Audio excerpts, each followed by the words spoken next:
Kick me in the tuchus. Braxton! Yeah? Have I summoned you? You doing what I did to Kenneth? No, maybe. I'm taking notes, man. Okay, yeah, you've summoned me. I'm here. Hallelujah. Welcome to the dungeon crawl. Yeah, welcome to this. This is the crawl, the dungeon. Ryan started it this time. He may get his privileges revoked. Damn it. I'm trying, man. I've learned everything I know I got from you, okay? I mean, yeah, I do tend to yell at the start of everyone, yeah, so you got some expletives. That. I feel attacked. You've stolen my trademark, and now it's no longer mine. It's not my fault. No. I did say kick me in the tuchus. We're going to keep that in there. Yeah, he did. Keep that there. That was very on topic. You'll see in the future, everybody listening out there. I get it. I know where we're going. We're going to let that simmer and cook for a little bit. Toss in the oven. But we left something in the fridge for about 2 weeks. Yeah, it's probably not good anymore. Probably not good anymore. Well, the thing that we got, it developed about halfway through this process, like fermentation. It's controlled rot, as one of my favorite YouTubers would say on Bon Appetit. He's a cool guy. You should check out Bon Appetit. Sounds disgusting. No. Fermentation's really cool, Ryan. Controlled rot, though. That sounds terrible. But that's what it is. It's controlled rot. You put something in a jar with sugars and other things, and you let everything get all mixed and rotty in there, and you get some new flavors, Ryan. Get some new flavors. And, just like the topic we talked about 2 weeks ago when I was in Texas, I'm back in Chicago. Welcome home. Thank you. Don't be afraid. I took the precautions when I went to the airport. Anybody cough on you? Nobody coughed on me. I had a seat away from all people. Nobody was in my row. I wore gloves and had a face mask and had wipes with me. It was pretty empty. It was more full than when I went to Texas. But I'm feeling good, and it's been like a week and a half. And I don't think I touched anybody. So we're good. But we recorded a podcast, not last episode, but the episode before that? Yeah, that's correct. About transitioning to online D&D, and we reached out to the great people at the Tome of Summoning, because I was scrolling through Instagram, and I follow them on our Dungeon Crawl Instagram page, and reached out and said, hey, yo, you seem like a person who had a lot going on the table in person. I would love to hear how you managed to swap and get your whole session on the interwebs. And he was a busy guy because they've got a fun project that they've been working on, and he's a professional designer. So he said, it's going to take a little bit of time, but I'm going to shoot this to you in a couple of days. And we have it. We received it in between the days of recording. Yeah, big ol' email. And he's really well spoken, and it's awesome. So again, those guys are Tome of Summoning, but we're gonna do a little pickup. We're gonna open that little jar of pickles that we've been pickling. The fermentation process has finished. Going all the way with this metaphor. Let's open it up, Ryan. Feel free to read through this. I don't know if you want to do all of it. No, we don't need to go through word for word. Just some key points here. They kind of Lee is the guy that sent us the email. Kind of touches on a few of the things that we've mentioned, previously about the pros and cons. You mentioned the pros being that it's easy to just get on and off. You can just sit on at your computer. Oh yeah. Especially with this, whole virus quarantine stuff. Not many people are doing stuff anyway, so just get up off your couch, move on over to the computer, or just turn on your phone, go to Discord, whatever you guys have figured out. Just do that. You don't have to learn a virtual tabletop system. I know we mentioned that, I think, both in the podcast two weeks ago and the one last week about how they do exist. You can use Roll20, et cetera, but they can be a little daunting and can be a little tough to figure out. So you don't have to. No. You can just pop open Discord, and hell, you could even... We've mentioned before how I could continue using my tabletop here and just use a camera and get some close-ups of the map moving around. Well, it's interesting because he mentions that they use Google Hangouts or Google Meets, which is what I use for work. Yeah. It's so convenient. I mean, Discord's great because everybody's already on there. It does have some fluff in it. Hangouts is literally you send a link to people, they pop in, and screen sharing is really, really straightforward. Super easy. So check that out. That's cool. Or the new rage, Zoom. Ugh. I hate Zoom. Yeah, I've never used it, but I don't know where it came from, man. It blew up. Well, they make those Zoom microphones. Oh. Which are pretty popular among YouTubers in the ASMR crowd. Yeah. If you're into that sort of thing. Oh, yeah. It's interesting. It's got a lot of great functions. The reason people use Zoom over Hangouts is that it can host a lot of people and still record. Hangouts kicks people out when you record because it's crazy to try to get everybody in there. You know, it's a little messy, and you can use it. It's got its own green screen software, so if you wanted to put yourself in a bar setting, you could. You know, it's not like a professional streaming situation with an actual green screen behind you, but there's some cool stuff you can do there. If you got a really big party, it might be useful, but I'm talking like 20 people. But if you're DM for that many people, God rest your soul. Yeah, you crazy man. But Lee went on to, in addition with the pros that they speak for themselves, the cons are also definitely there.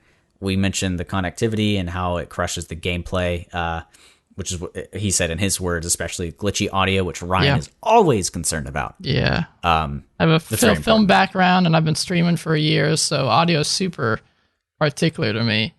Yeah, hell, I'm right now, or at least when we play with him IRL and I'm on camera, I've got a good webcam, one that he uses as well. And obviously we do podcasts, but even before I did that, I had this nice mic. So he's okay with it. But everybody's, we're thinking about getting the session back up. We've been going without it for like 3 or 4 weeks.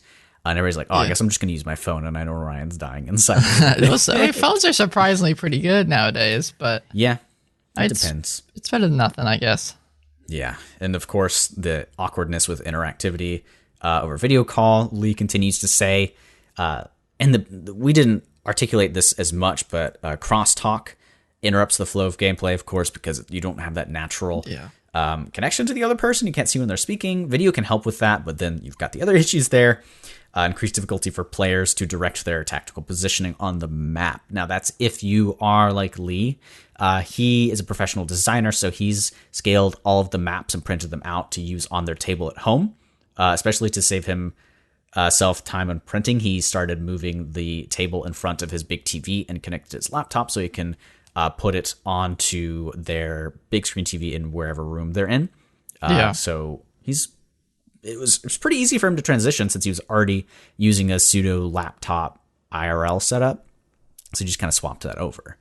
One thing he also mentioned is that if you are doing online stuff, you keep the snacks for yourself.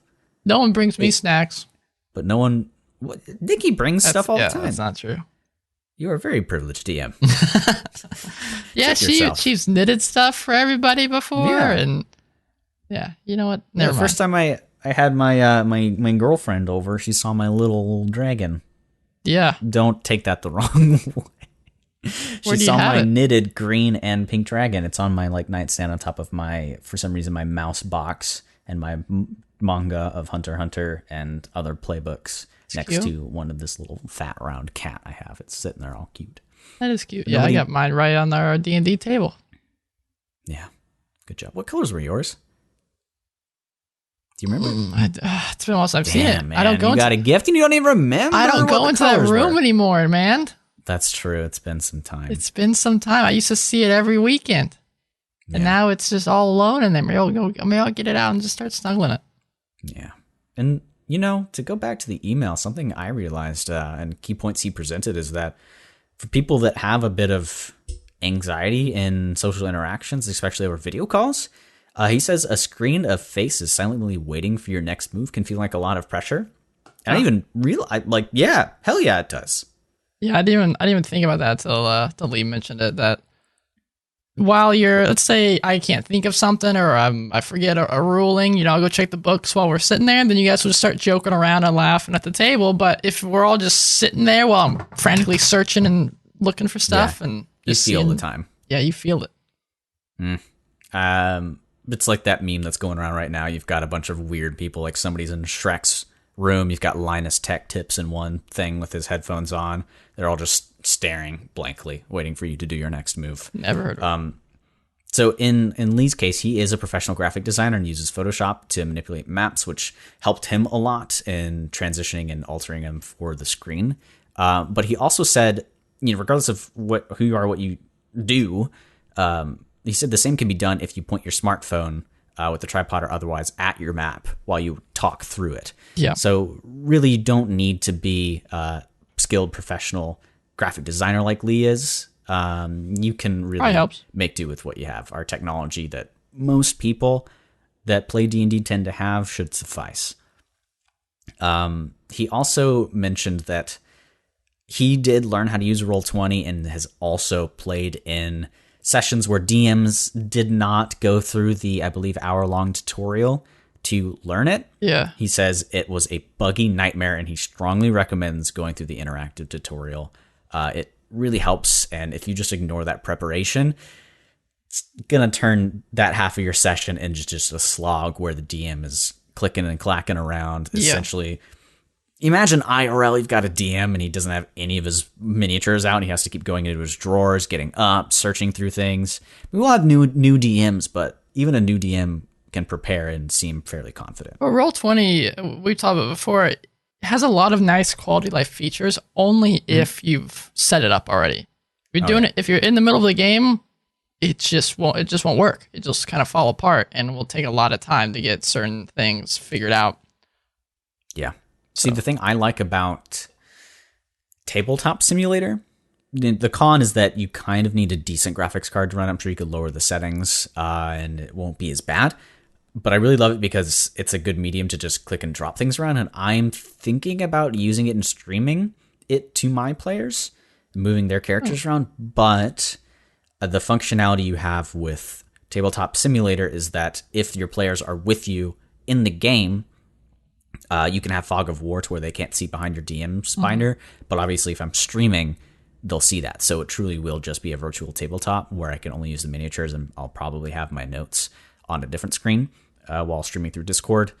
Also, some of them tend to drive home from work and call in on their phone while they're driving and play with us for like 20 minutes. So I can't expect all of them to get this program. I just really love Tabletop Simulator, but I think it's overkill for what I'm wanting to do. Yeah. But then again, Roll20, it's like, it's simpler, but it's the difference between playing a full-fledged video game that's designed and playing a game like Text Adventure, where you kind of need to know very simple coding.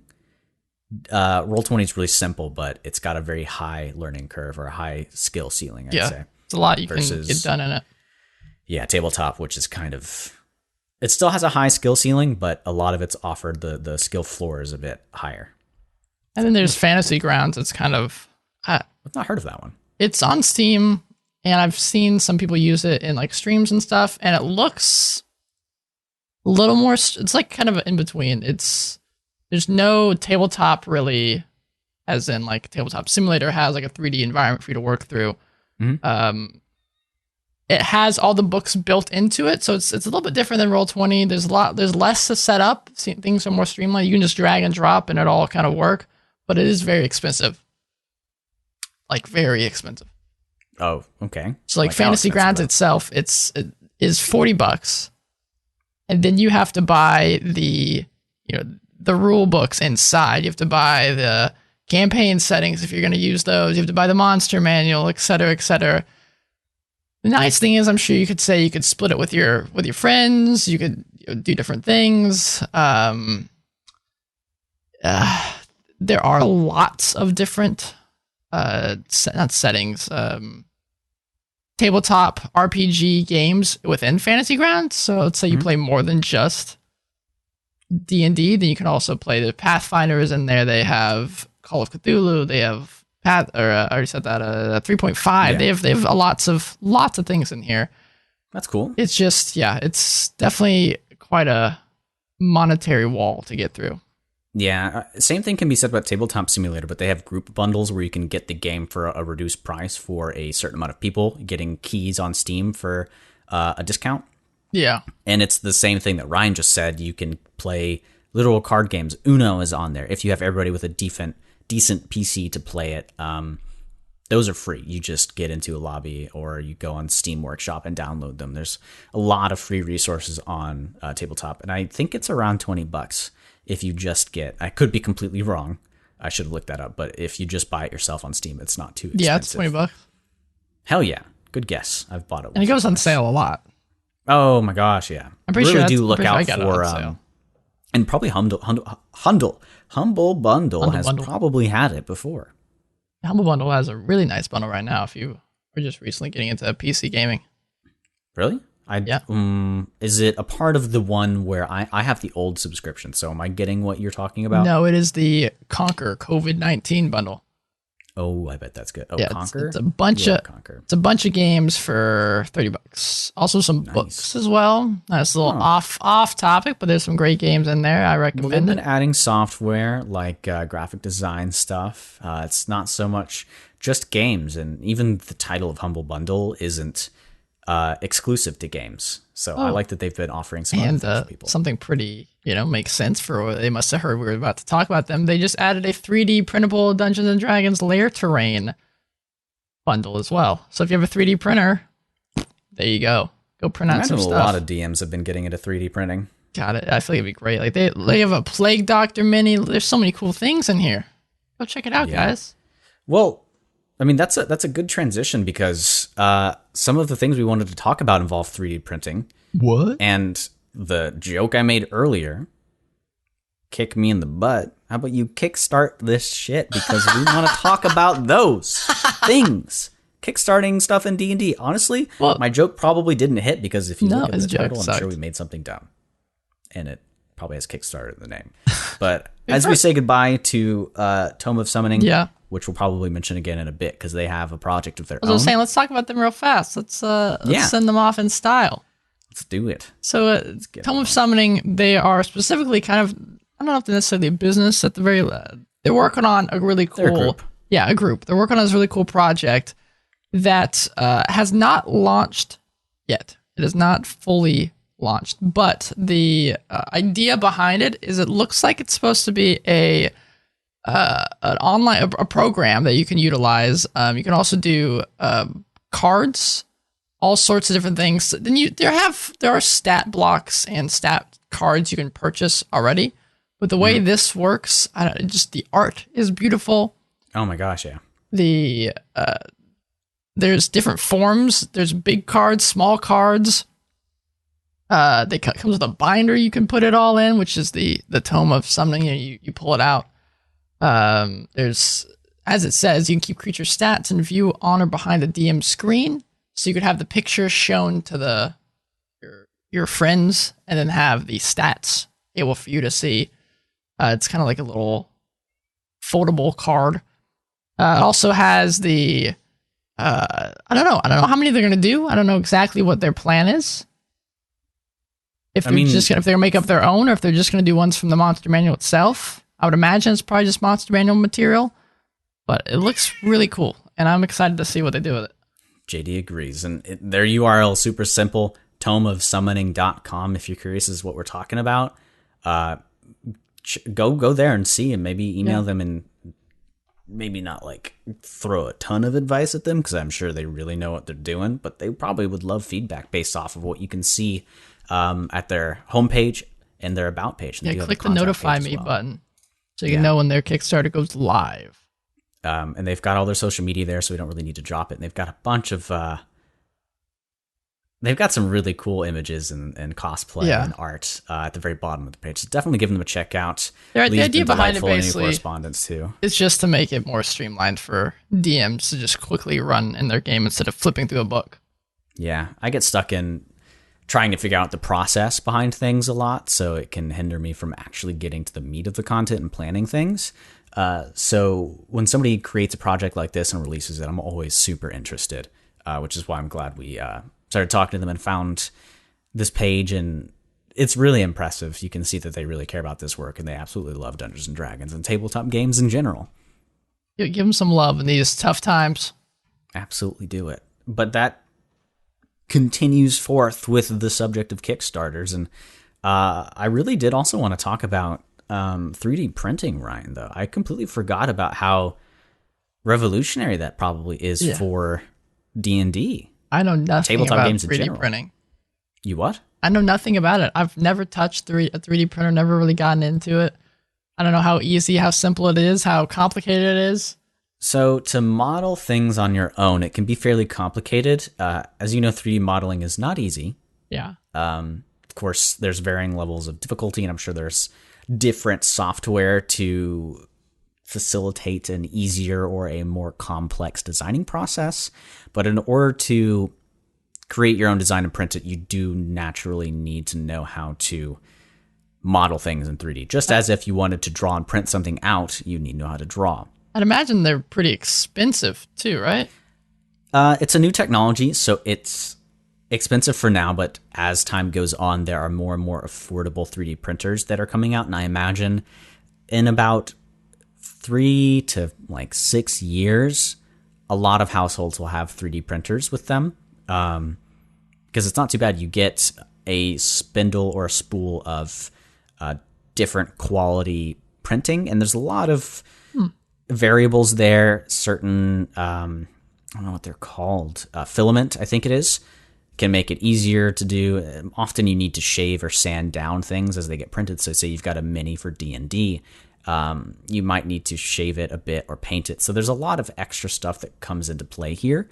But Ryan, for you, since you don't know how to, if you're not a professional graphic designer and you can't print, you could get one of these more simple 3D printers and a software that allows you to load these files that you get from a Kickstarter. Because a lot of these Kickstarters, I noticed that you've done a bit of research on, have I don't think it's SKI, something like that, sort of a file type that you can load STL, and then just print. And that's it. I love Kickstarters, man. They're amazing. So let's dive into some of them. Yeah. So first, have you ever used Kickstarter? Have you ever bought anything? I don't think I've Kickstarted anything, but they're on the news so often that I know well what Yeah, I mean, you know about. what it is. It's not like Absolutely. Yeah, for those of you donors, know exactly what it is. It's basically a website where people can kickstart their own ideas. Yeah. Where let's say I want to make a campaign module, but I don't have the money behind it, but I have a cool idea, maybe a following, maybe not a following, maybe no one knows who I am, but I'll post it on here, hopefully get some eyes on it, do some social mediaing and get people to check out, do some advertisements. And ideally, people will come and see, and I will basically figure out how much money ish I would need to get this thing pumped out, to get this book finished and sent to people and published, et cetera, et cetera. And if it reaches that threshold, let's say it's, I don't know, $5,000. If it reaches $5,000, then this Kickstarter, I will get the money from the Kickstarter. It will get sucked out of their bank accounts and get sent over to me. Mm-hmm. And then I have to finish it basically with this money and give it to these people. Mm-hmm. It's interesting. There are different levels, different tiers. If you want to donate, give them more. It's almost like a donation in a way. You give them more money to get something else in return. And there's a lot of trust, a lot of faith into it. You have to kind of read between the lines, see if they're a trustworthy individual. Yeah. It can be tough. What I like about kickstarting, the traditional method of starting a business or creating a product often is taking out a loan or going into debt in order to sell and then pay that debt back and get a profit. Yeah. Very typical with how our country is run and how you make money here. Or you try to get some big wig to give you money. Yeah, like that Shark Tank TV show. Yeah. Where you see the awfully cheesy, what are those things called? Not presentation, but like an elevator, a pitch. Yeah, pitch. Think of a Kickstarter like that pitch encapsulated in a little web page for you. Well, they all have videos, so they do have little pitches with each one. Oh, yeah. And often it's like, why should I Kickstart this? Something like that. But for those of you that don't really know what Kickstarter is, you probably know what Critical Role is. Yeah. They became famous for having one of the largest Kickstarter, I think the largest Kickstarter of all time. Yeah. It was almost me. My parents knew about it. Yeah, Critical Role being the D&D show, they basically decided they wanted to make a cartoon TV series based around their D&D escapades, and they wanted to do it themselves. So they kickstarted it, and it just blew up. Has it been released yet, or are they still No, they're still working on it. I imagine so, because this was like a year ago, a year and a half. Yeah, if you go to the Kickstarter, old Kickstarter pages still exist. You can always go find them, and it says their estimated delivery for these products will be May 2020. So they're probably aiming to have at least one episode out by May. Something with Kickstarters, it allows supporters of a medium or a person or anything to give more than the price actually is. There's several tiers you can go into that offer different benefits versus a D&D book that just gets created internally and released. You pay one price and you get it. This allows people with disposable income or more income than they have to be somewhat charitable and toss money at people that they really appreciate. Yeah. That's one good thing that comes out of the structure of our world. Yeah, for example, the Kobold Press is a much smaller one than Critical Role. They have very successful Kickstarters, probably at least, I'd say maybe 2-3 a year. And they do big campaign modules. They've done big monster manuals. They've done the Creature Codex, Tome of Beasts 2, which is going to be coming out later this year. They do modules of storylines and etc. Their biggest tier that you can do on their Creature Codex was basically you get the book in a vellum leather hand-bound edition, as well as you can submit a monster. You also get the hardcover. You get pawns of each creatures. You get the PDF. You get also some quest modules. You get a battle map and some layers, and also a preview pack of some of the monsters. That's 900 bones. Whew. Yeah. So it gets expensive, but you're not forced to pick that. There's going to be a cheaper tier. Sometimes there's a limited quantity, but for digital content, usually it never runs out. Yeah, like mine was the I for that specific one, the Creature Codex, I did the $45 tier, which I just got the hardcover and the PDF of the book. Yeah, I used to, whenever I'd come over to Ryan's place when I still lived in Denton, I would come home and I'd say, oh, I just backed this thing or backed that thing.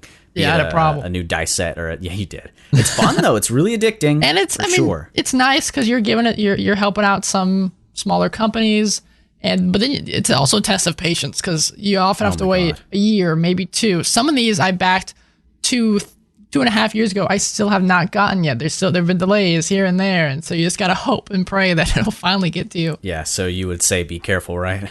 Yes. Do your research for sure. Yeah, there's some that I have backed and have gotten eventually after delays, and they were not what I don't want to put them on blast, but they were not what was advertised. They were not very good. I maybe got one little bit of, cool quest out of it, but it was not worth the money I put into it. Was it, you don't have to go into detail or name names, but was it just written content or physical content? It was just a package of quests, PDF form. And I liked some of the stuff they'd done on the DM's Guild, which is another thing that we'll probably dive into at some point. You can find some of the best DM's Guild content. But, and they were adding a Kickstarter. I was like, hey, this is cool. I'll go check it out. Backed it. Months went by before they were, when they were supposed to deliver the content to everybody, and they were MIA. They didn't make any posts, didn't say anything. And then they said, hey guys, sorry, I've been really busy. Stuff's been going on, yada, yada, yada. I'll get you something by the end of this month. End of the month rolls around. Nothing. Another month goes by, and finally they made a post saying, hey, sorry, I'm finally getting the stuff pumped out. You'll have it in a week. And they did have it in a week, but it was just sub-tier than what it should have been. Yeah, you got to be careful. People like me, if I did a Kickstarter, I would need to have everything nearly finished before I even put it up. Otherwise, that would kind of be me. You've got to really be strict with yourself for any sort of deadline. But if you're somebody putting out a Kickstarter, any of you that maybe you're like Tome of Summoning and you've been working on something that you think you could turn into a product and release out there so people can enjoy it, make sure you know your goals and you have the ability to get materials if you need that. But if it's a PDF, really, I don't even think that guy had an excuse. He probably just had to sit down and write. Yes. I don't know his life situation, but he seemed kind of like a lazy boy. Now, there's the flip side of that, though, and I'm not putting these guys on blast. I love their stuff. There's the group called Absolute Tabletop. They do incredible D&D, 5e stuff. It's a group of different content creators that kind of come together, make stuff together, and they have a big campaign setting called Dragon Grin that they kickstarted on, I want to say it was last year, sometime around that. And they at least said the estimated delivery date was April of 2019. Now, it is exactly a year since that, but to the day, it is April 1st. April 2020. And they have not released it yet. But they constantly give out updates. Actually, that's a lie. They actually did get it out as a PDF form at the very least yesterday. Okay. But at the very least, they've been putting out constant updates on their Kickstarter, sending out emails, giving updates, showing, progress as it's been moving along. That's the flip. That's that, delayed going well. They're actually showing why it's delayed, what they're adding, what's going on. It's been looking incredible. I'm very excited to give it a read. I have not had a chance to go through my PDF yet. Yeah. Oh gosh. I think Star Citizen is what it's called. Oh, yeah. That's a great example of something that is in the form of, I don't know if it is a Kickstarter, but you can back it. Yeah, more or less. Yeah. It's been in development hell, and I think there was a headline I saw the other day about it having made more money than GTA. Yeah, because they've had insane packages that you could get that were thousands of dollars. Yeah, you can get if people could spend that shit. much in GTA with a click of a button, they probably would. Yeah. And it's not released. It's not finished. It's had some versions that are playable. Kind of a game? It's kind of a game. It's overly ambitious, I think I wish video games kind of did Kickstarters a bit more because... Oh, there's a lot of Hollow Knight, one of the greatest games ever, was a Kickstarter for like 4 dudes. Incredible. I've Kickstarted a few games on Kickstarter. I really like Kickstarter for games because I feel... I know there's a lot of things in this world that have a standard price that you typically don't extend it past, and games have kind of foregone this or worked around it with DLC. Yeah. Persona 5, take that for example, or any Persona game. They come out, they have an initial release of, I believe, around $60. Yep, full price. They continue to work on it. They don't stop because every game, your producer, the people that want to make money, need you to have a deadline. When you start, you can't be developing this game for 30 years. They need it to come out eventually to make money because you're putting people to work. So it gets released. But what these guys do is they continue to work on it, watch people play it, and add more, and release the game again. I think it's been 4 years now. Royal. Persona 5 Royal just came out the other day. Yeah. People are considering it like the penultimate JRPG. Yeah, I'm gonna buy it. What are you gonna get it on? Isn't it PS4? only on PS4? But they released Persona 5 Shuffle, I think is what it's called, on the Switch. It's going to come out on the Switch. Yeah, but I can just get it on my PlayStation. I have a PlayStation 2, but it's the release PlayStation, not the Pro. And you know how I am about my FPS, my focus. Yeah, but it's Persona. It's gorgeous. Is it going to lag? Is it going to have issues? It's not going to have issues, but it's going to be 1080, 30 FPS, and I am going to vomit if I see that. Is it really? Yeah. Is it 60 on the Pro? It'll be 60, yeah. It's not a graphically demanding game, and if I'm going to play it on a console that can't... But Bloodborne's 30. I can't play Bloodborne anymore. What? I need a Pro. He's got... Even the Pro's not 60 on Bloodborne. It's not, but it runs it better. Those less framed... I'm crazy, dude. PC gaming has ruined my mind. He's got issues. I do. I have issues. But you like the Switch. I do, because it's portable. So if I'm going to play any game portably, it's going to be 100-hour plus JRPG where I can get up that's off my butt, games I'm getting on there. play a little bit of it, get in my, it's not, I don't want to be sitting in one spot all the time, though I've done it. Yeah, sure. I used to, in college, have, it was one of those beds where you could remove it and raise it up to the higher position. You remember those beds? I think so. You were able to take the stand and then raise it up a few pegs or a few feet. Yeah, I know what you mean. So I had put mine as high as it could go. I got some LED lights and lined the bottom of it up. That's cool. I had had this bed stand that was supposed to go on top, but since I had it so high, it was a shelf below, and I made like a bunker below my bed and put a sheet over it and would change the lights. And I spent so many hours playing Destiny there and just chilling real hard, man. It was a man cave in my college dorm. But if I had a Switch, I could have gone around, gotten out of my man cave, you know? Would have been fun. Could have gotten a tan. Oh, I can't tan, dude. I would just die. We're going back to Persona and going back to Kickstarters and why I think video games would benefit from it. $60 sometimes for these things that people are creating is beyond me way too cheap. But because it's been an institution that $60 is what you pay for a video game, that's what they're always releasing as. You could come up with plenty of examples for D&D content or video games, what have you, and looking at the disparity between the effort that went into this $60 game versus this $60 game, or this $50 handbook or material for D&D versus another. And I think Kickstarter really allows the consumer and the developer to set a value for what they have. You can be a dick and say it's a lot, or you can be really humble and not charge a lot. It allows more flexibility, and that's what I like about it. The problem with Kickstarter and video games have had a tarried past because there have been some games that have come out that just were garbage that people hated. Mighty 9, I think it's the one I'm thinking of. Oh my gosh, yeah. Was that supposed to be a Mega Man-esque game? Yep. Mm-hmm. And it was garbage. But then there's some that do it incredibly. Hollow Knight being a great example. I'm pretty sure Bloodstained was as well. Sunless Skies, I've backed that. That was incredible. I've heard great things about that. Yeah, there are some incredible games. And the other issue being time.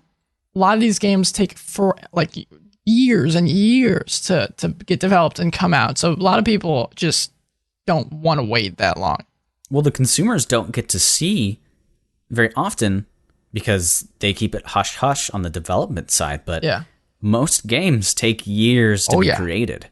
And it's that magic of that Nintendo kind of does. Bam, here's this full-fledged game that comes out that everybody's been waiting for forever, and somehow we've kept it secret for a long time. That spoiled us. So when you find out that a game has been in development for X amount of years and it's 5 years later, there's no hype. It dies down. Unless you have a really killer PR person and it's been a really interactive process. In Divinity, that's Divinity, Kickstarter. Yeah. They've really nailed down the early access and Kickstarter structure. They're doing it with Baldur's Gate. Yeah. Our point being, be careful. Do your research. Make sure you're okay with that money. You're never getting anything with it. But with that being said, let's highlight a few some of the Kickstarters that are going on currently that I have perused through the website and have so far resisted from giving them any money, but I probably won't. A couple of them made me want to even drop some money on them. Of course, I don't play in person, so any of the physical copies of things I can hold in my excitement. Yeah, I love getting to hold a book and smelling it.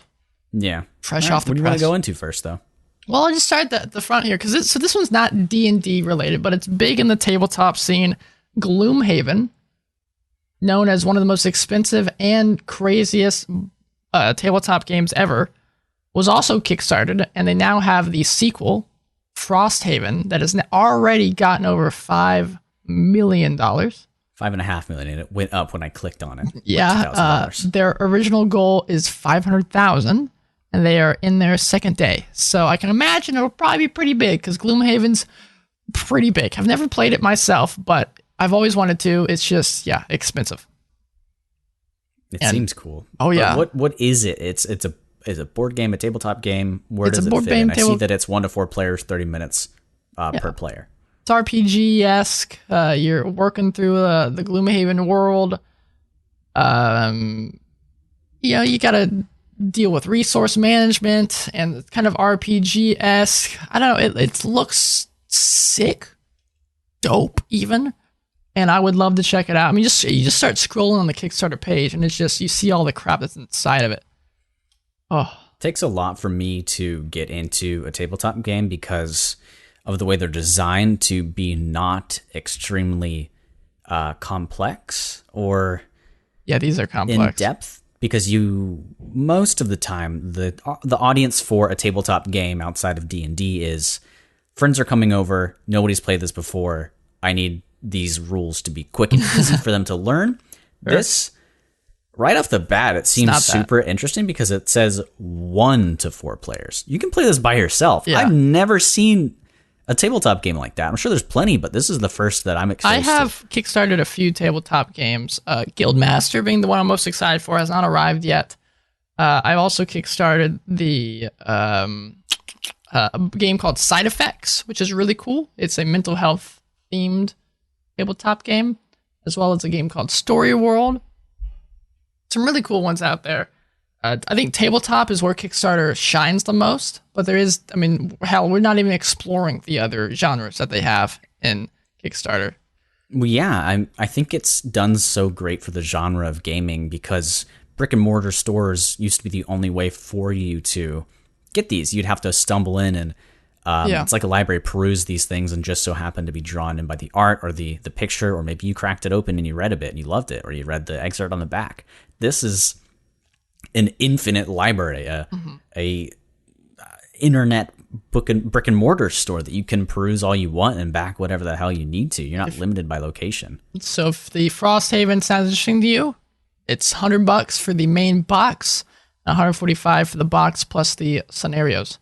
Yeah, and if you didn't know that Gloomhaven was getting a sequel, now you do. And hey, maybe that'll mean Gloomhaven will be cheaper, and you can check that out instead, but probably not. Definitely do it. Now, if you are more interested in supplementing your D&D experience, the next little bit will be informative. Do you like magic items? Oh, this one I am probably going to buy. I Really? love mainly because, so the one we're looking at is called More Magic Items for 5e, the Griffin Saddlebag Book 1. The Griffin Saddlebag, they post onto Reddit all the time. They have their own website and everything, and this person, I don't know if it's a group or if it's a person, whoever it is, has incredible artwork with a really cool magic item design, and I could not recommend checking out all their free stuff. They have Patreon as well, which is where a lot of their stuff is. Just go to their Instagram page, check out all the crazy items that they have just for free. I mean, if you go to their Instagram page, there's 471 posts. I'm pretty sure every single one of those is an item.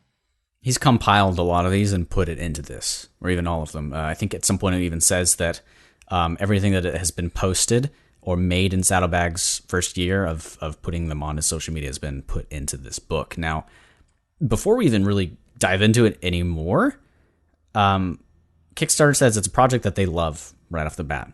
They've endorsed it. Their goal originally was 10K. In 15 minutes, they reached that, and they're now at 457,000. Yeah, with 9 days left. Backers. It'll be 8 days by the time you guys hear this.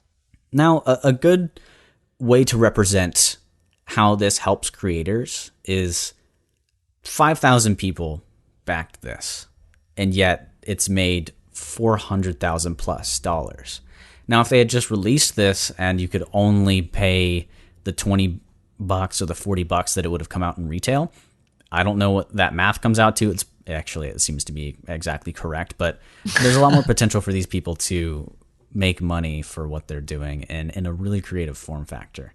Now, for me, if my views on adding things to D&D are kind of contradictory to me in video games, as Ryan's probably found out, I really love modding games, which adding things to D&D is effectively the same situation.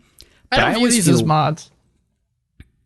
A lot of the content that I find are so much more interesting than the stuff that's in the DM's book. Well, yeah, but that's mod adds more interesting things, like Divinity adds a class or it adds some items. It's very much like a mod for Divinity like that.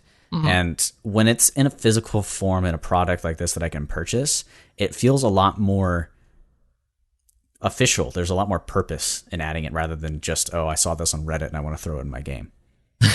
Okay. You know? Yeah, I can understand that. For those of you that care about having an official thing and making it really feel like you bought a DLC for D&D. Yeah. Really but with that said, you don't have to buy this guy's stuff. They have him just on Instagram, on Reddit. You can even just go to their Patreon instead. But if you want to give this guy some extra money, because I think I do, I just go to this place, this Kickstarter. You can get the PDF for $20. You can get the whole book for $40. You get the deluxe edition for $80 if that is something that speaks to you. Yeah, I would love to play in a campaign or see more people use items more frequently in their campaigns.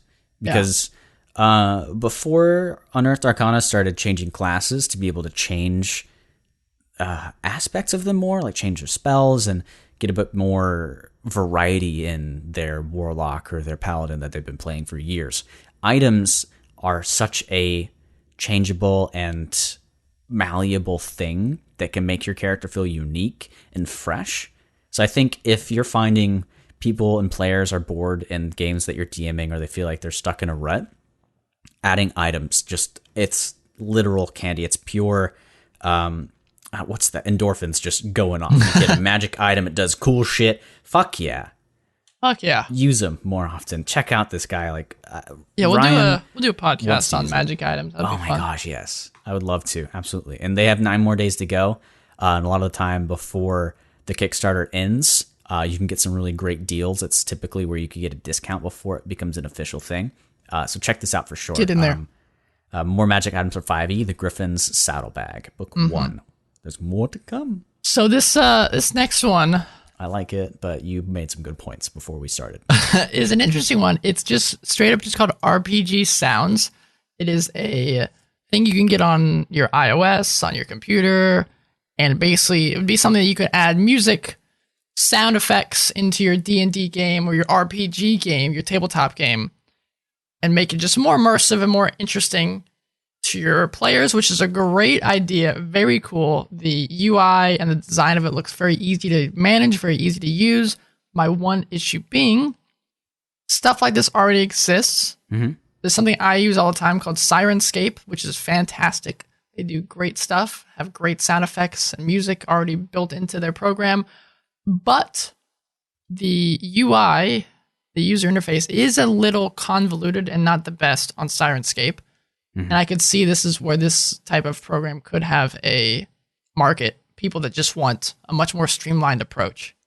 So they got a lot of inspiration, and I hope they didn't plagiarize anything, but Wizards of the Coast, they don't make Hearthstone, that's Blizzard. But it looks a lot like Hearthstone. Yeah. Well, the font is nearly the same, and I could be wrong. There might be some minute differences, but the design philosophy with large gold embossing and bulbous jewels inside of their tomes, and everything's a bit cartoony. It looks a lot like Warcraft. And something I've noticed, and this might be a good example of what to be skeptical about, I think this is a legit thing and it looks great. I think you get the software the second you back this. But a lot of the images they have are concept designs and mock-ups that you can tell. If you have done any sort of drawing or you follow a lot of artists, you can tell this isn't a functional screenshot, but rather a screen grab or a graphically designed image that they put together, a concept. So just perusing through this right away, maybe if I went more in depth, I get the feeling that this actually isn't a working product yet. Yeah, they do have a video on the page talking about it. Does not show any, actual program usage. But there is still time. The delivery for it is supposed to be November 2020. So they're probably still in the process of working it out and ironing out a lot of the details. Yeah, and they have 7 days to go on this. What I do love is that it looks like a soundboard or any of those mixing... What are those? It's literally a soundboard with those large silicone buttons that you tap and light up, or you can have different presets. It looks really, really geared towards having it on an iPad or something. Yeah. And if you've got one of those new iPads that came out or something like that has really great speakers on it, this is amazing. And it touts being able to add in effects. Say you're in a cave, it's going to put a reverb on that rock sound effect that you threw, versus if you were in a field attacking goblins and you throw it, it's going to be a pretty dead thump rather than a boisterous bouncing crackle as it goes through the cave. And a lot of what they have are recorded voice lines for the Lost Mines of Phandelver, I think. which is really interesting. So they've got fully voiced NPC dialogue portions, which I don't know if I would use because I like doing that myself. Yeah. You can record voice lines if you've created your own module or you have a module that you can read straight from. And maybe you have cold feet as a DM. You could record those, put this in here, and just play them. It's really interesting. Yeah, you can do narrations and stuff. They got a lot of good ideas. Keep an eye on this one. Hold your money, I'd say. They've already met their goal. And just see if it interests you. I like it a lot. Yeah. So there's a couple here that we can kind of jump through a little quicker. Yeah, remastering of other modules or things that have been created before. Yeah, or even just a larger category of just quest modules and things. Those are very popular on Kickstarter. I recommend going to them. A lot of them are very cheap to back. For example, the one we're looking at here is called Deep Carbon Observatory Remastered. It's so spooky looking. Yeah, very spooky. It's $13 to just get the PDF. Very cheap to get into. There's some very cool artwork in it, and I've backed so many of these very cheap, similar to DM's Guild, where you just dump like $5, $10 to get a whole quest, whole campaign. Go in. This guy's map design is amazing. Yeah, go and see if they're interesting. If they are, definitely give them some money. Yeah, if you like pen and ink and paper, this guy is amazing at it. Something else. 3D printable stuff. I think that could be cool to go over. Fates End 3D printable dice towers. Yeah, these dice towers seem very, very cool. They do. They are big ol', like almost like wizard towers, watch towers, all sorts of dragons are on top of them. If you have a 3D printer, this might be something worth looking into. Oh my gosh, yeah. And it's not super expensive either. I think their cheapest one is $1, $7. One, please. For those who have exacting tastes, don't do them all. Okay, so you get one, value $12. So there you go. You get a lot of benefits for purchasing before something's produced. Obviously, you need some compensation for buying a unfinished or as yet produced product. But if you love 3D printing stuff, we don't have to go through everything we have here. Go on Kickstarter, dude. Do it.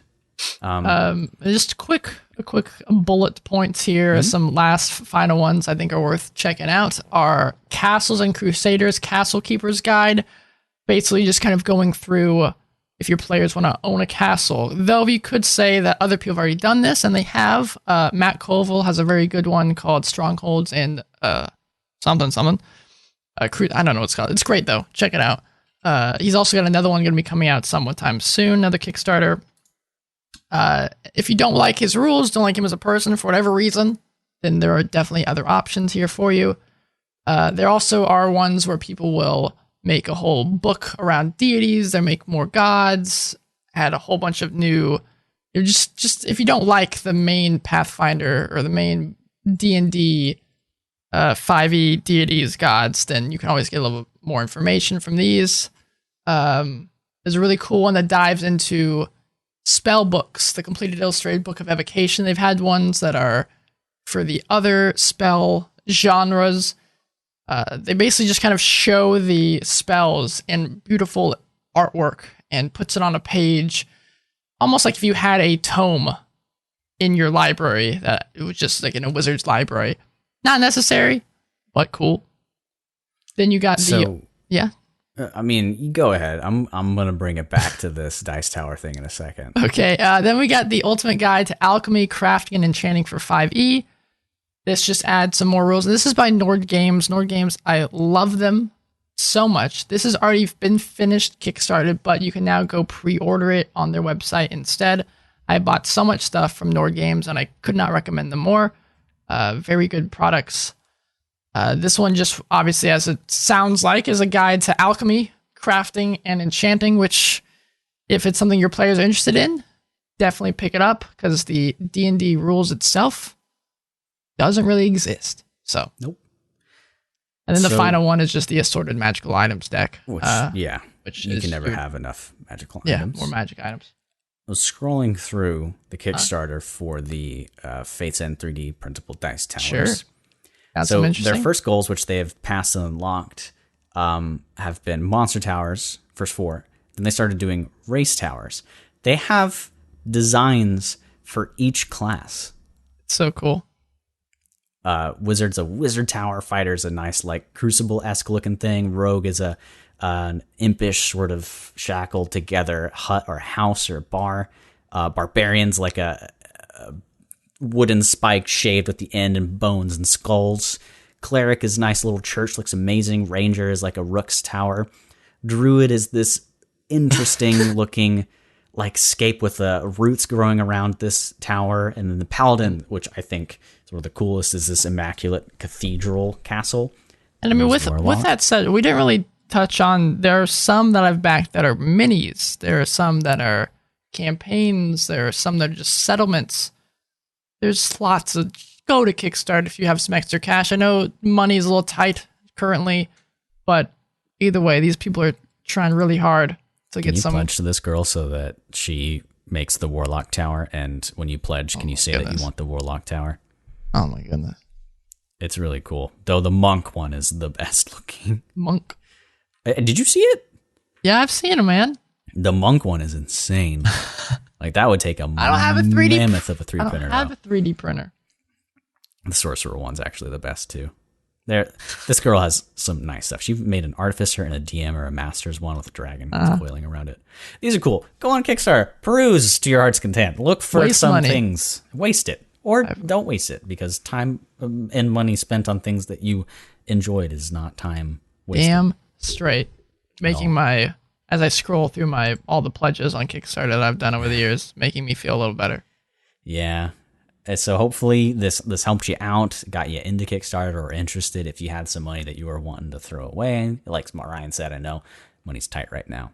Check them out. Maybe even throw us an @ with the Kickstarter that you like, and we'll retweet it for the immense amount of followers on our Twitter or Instagram at Dungeon Crawl Pod, or shoot something to our email at thedungeoncrawlpod@gmail.com. Mm-hmm. We like to look at these things. We would want to interact with you guys more and see what you want to do. I know we don't have a massive following, but that doesn't mean you can't get friendly with us. We have a massive following in our hearts. Yeah. Which means stay safe out there, guys. Crazy times. Do good things and keep your safety a priority. Play lots of video games. Yeah, play lots. Oh my god, I know that's what Crossing and Doom. That's what Braxton and I have been doing for the last week or so. Ryan got a Switch and he's finally been playing Fire Emblem. So, if you listen to our earlier episodes where I talked about it a ton, he's going through that now. Yeah, because I've been feeling a little sick in the last week, so it's just been chill time in front of the TV, strategizing. You gotten into Pokemon, which you said you didn't think you were going to be interested in. My girlfriend got me into it. I even told her that, I never thought I'd be playing Pokemon in my own time, but I am. It's just it's a great chill game, man. What's your favorite thing about it? It's I know you like collecting. Well, okay, so I'm still fairly early on in it. So don't your Pokemon take are like level 16 plus. 20. Yeah, they're 20 right now. Yeah, you're going. Don't take this the wrong way, Pokemon fans. But currently, what I like about it is it doesn't take a lot of my brain power. I'm just chilling, man. It's Pokemon games keep getting easier and easier, man. And there's only 4 attacks for each Pokemon. I'm just straight up chilling, collecting some Pokemon on the way through, getting the cute ones, giving them cute names, going to the campsite, cooking with them. If you ever wanted to make it harder, you could use only 2 Pokemon like all the other trainers in the world do. But I don't think many people are playing Pokemon for its difficulty. Nah, I'm playing it for the cute monsters. Have you run into Galarian Corsola yet? Probably not, because it's kind of rare. No, I ran into the Meowth. Looks gross. Oh my gosh. It's a Viking. Is that what that's supposed to be? It evolves and looks more like a Viking. Its evolution is so weird. Okay. I love it. I like the original much better. Yeah. Oh, and I'm dying to play Persona 5. We talked about that, but my PlayStation is preventing me from doing that. So I'll stick with Doom. I just played a really insane part of it. I'm not the best at first-person shooters, but Doom makes me feel like I am God. Yeah, I've not picked it up, but Doom, the 2016 Doom was one of my favorite games when I played it. So, can I say something? I saw. Sure. I didn't even wait for you to say it. An article. Yeah. Forget me, I guess. By a video game outlet that is pretty skewed towards a certain type of person. I love the media that they come out with and some things, but sometimes they post articles on Animal Crossing is making players, or it's changing how the game is because it's online. So they have a lot of quotes from people saying, yeah, I went on Twitter and I saw other people's villages and how amazing they look, and it made me think, who am I to play this game? Stop that. No. It's a chill game. It's not a game with a leaderboard where you need to feel inferior. Yeah. I mean, if you've seen art online or artists, I mean, maybe you'll get sad that you don't have the skill that they have, but just appreciate the capability that is there. Play the game as you want. Don't feel like you don't have the privilege to do something because you don't have the time or the magic power to time skip in Animal Crossing to make an insanely beautiful thing. I mean, everyone has the capability to do that, right? Yeah. Whether you feel like you should do it or not. Yeah. But don't get mad at people if they want to, because it's their game, they can do what they want. Yeah. And maybe one day, if it's safe enough, you can go on a Kickstarter or support a guy who logs into your Switch and makes a village for you. Be careful. That'd be weird. That sounds like Fiverr. Probably is a thing. Yeah, and you can always imitate what they've got. I don't know. Maybe do your own Kickstarter. Maybe play some more D&D online. I don't know, man. Just spend your time. You got a lot of extra time on your hands right now. What are you doing? You should be working out. I can't. I'm sick, man. You can still work out. Kick that stuff out of you. Well, I actually thought about this. Like, you know what? Now's a good time to, keep doing to work out more, et cetera, et cetera. But if it's tough to breathe, I don't know if that's a good idea. Be careful on that. There's actually this social media thing going around right now where you challenge people to do 20 freaking push-ups, and my friend did it to me, and I'm sore. Yeah. Well, the challenge about it was you can record an Instagram video. You have to do the challenge thing, say who you're challenging, and you can only record, I think, a few 30-second shots. And I did it once and got to like 15 and it cut off, and I went, oh my God. So I did like 35 push-ups. Oh no. I'm dead. I think that should be a sign that you need to work out more. No. Take care out there. Stay safe. Enjoy Kickstarter. Play your games. Have a good time. See you guys. I've been Ryan. I've been Braxton. And we're the Dungeon Crawl. Mm-hmm. Yeah. Mm-hmm.